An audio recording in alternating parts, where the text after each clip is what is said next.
O que vem na sua mente quando eu falo milênio? Nós vamos reinar durante 1000 anos com Cristo? Na terra? No céu? Aonde vai ser esse reinado? O texto de Apocalipse, capítulo 20, do versículo 6 até o versículo 7, traz para a gente a seguinte realidade. Felizes e santos que participam da primeira ressurreição. A segunda morte não tem poder sobre eles e serão sacerdotes de Deus e de Cristo e reinarão com ele durante 1000 anos.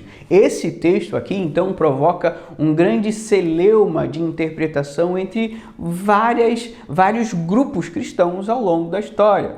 Então, quando terminarem os 1000 anos, Satanás será solto da sua prisão. O texto continua dando essa informação, né? Que essa soltura de Satanás vai acontecer justamente quando acabar o milênio. Enfim, o que isso significa?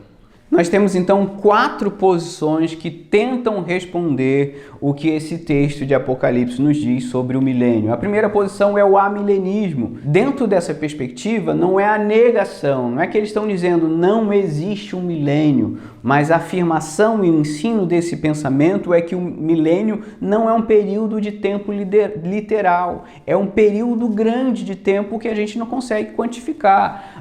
Essa relação bíblica que a gente tem de que o tempo para Deus não é igual do tempo, ou da mesma percepção do tempo para o ser humano, né? Um dia para Deus não tem a mesma noção, a mesma proporção que tem para o homem, nem mesmo 1000 anos. A segunda escola de pensamento, ou a tradição, tenta responder de uma outra forma. A gente chama isso de pós-milênio, ou pós-milenismo. A segunda vinda só acontece depois do milênio. Em outras palavras, o que a gente pode dizer? Jesus só vai voltar depois que um reinado literal de 1000 anos acontecer. Cristo vai reinar de uma maneira concreta, objetiva, com a sua igreja.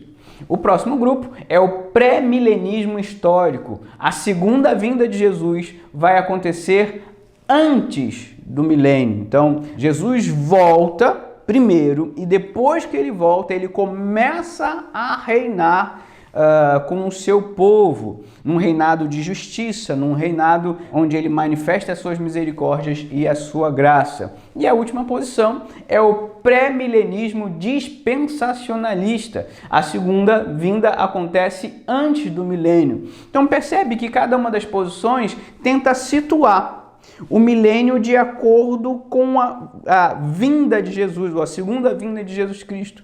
E você? Você já tem uma opinião formada sobre esse assunto? A próxima provocação é justamente para a gente entender o próximo aspecto. E esse reino? Se esse reino for literal, esse reino vai acontecer na terra ou esse reino vai acontecer no céu? De qualquer forma, quando a gente fala sobre Apocalipse, a gente precisa entender que a perspectiva desse livro é uma perspectiva simbólica. De qualquer forma, quando a gente analisa o milênio, a gente tem que entender que existem muitas características desse reinado que são simbólicas. Por isso é muito complicado a gente tentar colocar literalmente cada significado, cada símbolo dentro de um determinado momento na história. A relação entre símbolos e realidade precisa ser cautelosa. A percepção, como a gente já falou em 2 Pedro 3, versículo 8, é que um dia, para mim, na minha percepção, não é igual de um dia na percepção de Deus. Então, se a gente está falando de questões simbólicas, a gente precisa ter muito cuidado ao traduzir. Símbolos podem nos ajudar ou símbolos podem nos confundir. A pergunta que eu faço para você, quando você escuta todas as pregações, quando você escuta todos os estudos sobre Apocalipse, esses símbolos te confundem ou esses símbolos conseguem chegar no seu coração provocando edificação na sua vida? A pergunta que eu faço para você é em qual dessas posições você se encaixa, qual delas você acredita? Para você o milênio é literal ou é simbólico? O milênio vai acontecer antes ou depois da segunda vinda de Jesus? Essas questões são fundamentais na nossa fé cristã para a gente se assegurar se aquilo que a gente crê realmente está na Bíblia ou não. É muito importante que a gente aprofunde o nosso conhecimento para que a gente não seja confundido com símbolos que estão tão distantes da nossa realidade. Por isso, nós do Mundo Bíblico preparamos uma formação em teologia para você, para que você tenha a segurança de que a sua fé, de que o seu conhecimento estão realmente enraizados na palavra de Deus. Clica no link aqui embaixo e venha nos conhecer.